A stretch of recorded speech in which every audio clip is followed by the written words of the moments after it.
Hello students, welcome back to the subject Social Science, Standard 7, History, chapter number 5. We are going to talk in detail about rulers and buildings. Rulers and buildings. Here rulers already we have discussed. We have talked about the Delhi Sultanate, we have talked about the Mughal Emperor, right? We have discussed about each lineage. So when we are discussing about it, we learnt who has taken the throne after the other person. Now we are going to talk in this chapter in detail about the structures which they made, the buildings which they made. So let's begin with History chapter 7, Standard 7, chapter 5. We have rulers and building. You can see a monument which has been made, right? So same way, this is Qutub Minar in Delhi. This is the first balcony of Qutub Minar which was made by Qutbuddin Aibak. If you remember, the slaves who were left after Muhammad Ghori, right?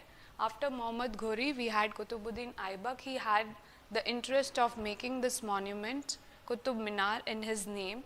He had started with the construction part in 1199. Notice the pattern which he has created. You can see, observe here the balcony, okay. Under the balcony you have small arcs and geometrical circles which are being presented. Can you see the two bands of inscriptions which are being given? It is given in Arabic language. The Arabic language which they have used is because they were people from Persia, right? People who came from out, that is the foreign country. So they used their language to inscribe on the Qutub Minar. So the writing part which you can observe is here. You can see the balcony. Underneath you have the arcs which they have made. Then they have the geometrical shapes which they have designed and kept. And it is slanting type, okay, and the standing type. So we are going to focus mainly on the buildings which they have given. As you are knowing, okay, the engineers, the people who have the skill, talent in this formation of the structures, they mainly focus on this different type of monuments, plus the way of using the different motifs on each structure is totally different. You can just observe two kinds of structures which they made, okay. Between 8th to 18th century, kings and officers, they built two kinds of structure. The first kind of the structure was like personal, only a few members or the royal members only were allowed. Some nobles were allowed, some court members were allowed, whereas the second structure which they constructed was basically for the public, where the public were allowed with the royal people. The first structure which they made was a fort. You can observe here the fort. Then you have the palace which is here, garden residence. Here you can see the garden area. Then you have the tombs where you can bury the people when they die. So royal family members, when they die, they have their tomb over here where they have structured with the garden part. So the whole area, when you come to mourn for the person who has died, okay, they have a nice arrangement which they have kept. You pray over there, okay, think about the person, and then you can leave. So you have the sweet memories over that place.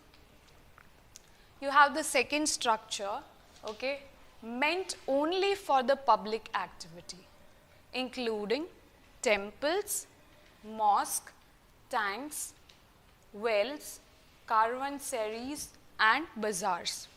These are basically for the public, okay. So wherein public is involved by the kings, okay, the Mughals and all who have built the structures, it is for the betterment of the public, so that they can also use, and even they can pronounce that our king has made this, okay. Even those time period, they had lots and lots of cash balance, so they used mostly for the public welfare.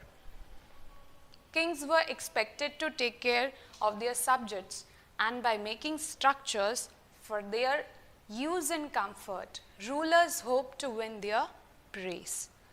Construction activity was carried out by others, including merchants. They built temples, mosques, and wells. However, domestic architecture, that are large mansions called havelis, merchants have survived only from the 18th century because of this construction site. Okay, their family means they can earn maximum from out of it. Okay, by making this variety of structures, they started earning. You can see here Meenakshi temple of Madurai, which is in Tamil Nadu. This is the finest work which you can see on the temple with lots and lots of idols which are present.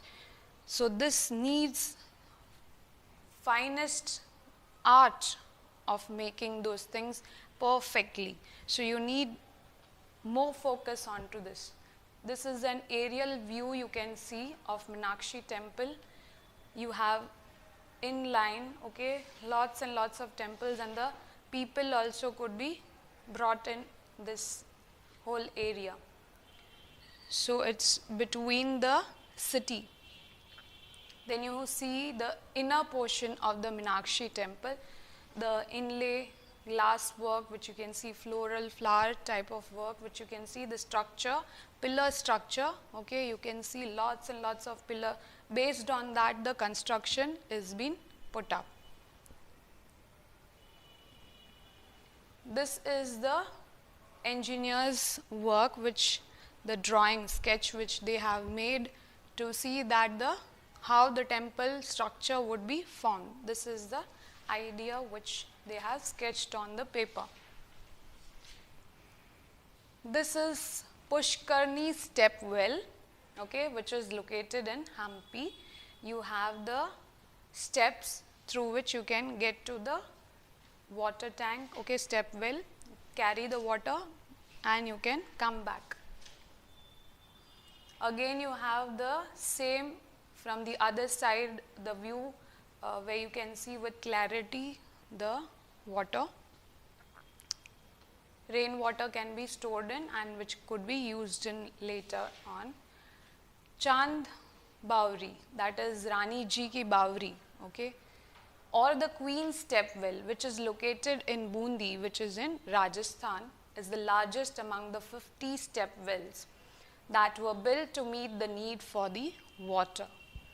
Known for its architectural beauty, the Bawri was constructed in 1699 by Rani Nathavar Ji, Queen of Raja Anirudh. So this is the whole structure of Bundi, which is located. It's very famous step well. 50 steps are there. You can get down there, get the water, okay, and the rainwater storage could be done. So Bawri was a place where you could store the water. Then you have the Sarai. This is termed as a rest house, where you can see the vertical column and the horizontal beam. So on top of it, okay, these are the standing line, vertical lines and the horizontal line. On the top of it you can find the arch structure which has been constructed. We are mainly talking about the buildings, okay. Then we have this mosque. Mosque is also having the same structure. If you see on the top you have the domes which you can see, then you have two vertical lines, and on top you have the horizontal line and you have the arch structure which has been formed. This is the fort, okay, Agra fort, which was built by Akbar. The Agra fort required 2000 stone cutters, 2000 cement and lime makers and 8000 laborers to complete this work. Okay children, we will meet in the next video.